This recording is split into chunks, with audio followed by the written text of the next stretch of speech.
ducks. We see ducks every day. They're one of the favourite animals of your children and other children. Anyway, we're going to talk to that guy called Thomas Carr again, who knew so much about daisies. But he also knows a lot about ducks. In fact, Thomas, you're an expert on wildlife, aren't you? I am. Excellent. Let's just zoom out a bit. Yeah. See, these ducks are living off my life force. They are eating me right now. That's how they get their nutrients. Similar to daisies, they get energy from the surrounding air. Such a fantastic person as myself gives off a lot of energy to these fantastic creatures. I see.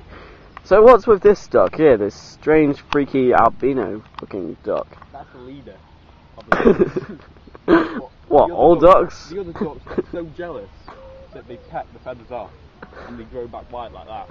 My God. It's a violent world. It's not one you want to be in.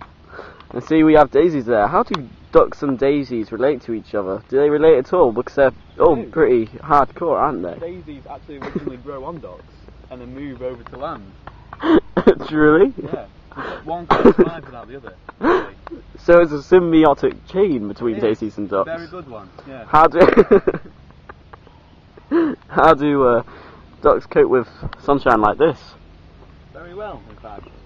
They photosynthesize just like daisies.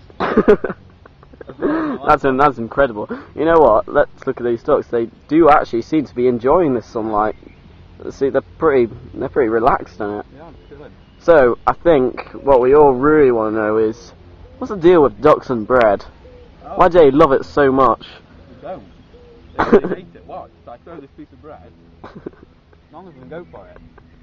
Apart from one retarded one. But the rest remain neutral towards the bread. Well, I've thrown bread for ducks and they all crowd around it. Are they attacking it? They must be. There's little research done into it, but they must attack it to destroy the evilness of the bread. Well, the other main thing about ducks is, of course, the thing we called water here. So tell us about their unique water life. They have gills underneath them, and that's why they float on the surface, so they can breathe in the water. Breathe in the water? At the moment, while they're outside, they're holding their breath now, but when they need to, they will dive back into the water to breathe. That's truly incredible. Tell a bit about their swimming. What are they like? How would one compare to a great white shark? They could outswim a great white shark, but they don't need to. That's the beauty of it. They find lakes like this with no natural predators. They don't have to exert themselves to survive. That's incredible. How do you think? What if a great white shark was going to eat one of them? I think they kill it.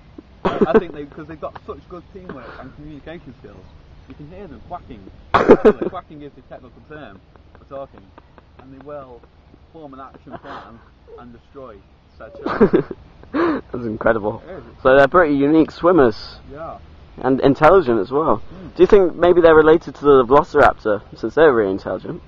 Perhaps, because birds do come from dinosaurs, don't they? And these aren't a type of bird, that is a fact. That's true, that's very true. What about, okay, the big question. This one is which everyone should be afraid of, because if it's what I think it is, we're all in for a wild night. Oh, 300. What about primates in comparison? That includes us people. Primates. Well, inferior beings, primates are, really. Nothing to do with us, I'm afraid, I'm sorry. My God. I would love it if I was anywhere near a level of the dog. Especially that white one. Yeah, well, that's just... It's just a shame, really. True. There it is. The hardcore king of survival. The top of the food chain. The common, lowly duck. Lowly? Well, I mean, let's face it, they get shot pretty easily. They can survive it every now and then, when they want to. But death to them is like a Spartan death. Right. It's a glory death, you see. Oh, I see. They don't get shot, they fly into the bullet on purpose. It's a test of accuracy, really, on their part, not the shooters. That's quite incredible. So, anything else you want to tell us about ducks, or is that it, do you think? There's just too much information to tell, I'm afraid I can't. It'll overload your puny mind. Well, maybe if we all had the mind of a duck, we'd be able to take all that information. But until the time when we can mix breed with ducks, I've tried many times, but right. the offspring just doesn't develop. That's a damn shame, isn't it? It is. Well, I'm doing it though. maybe, yeah, maybe. That duck having a bit of action there.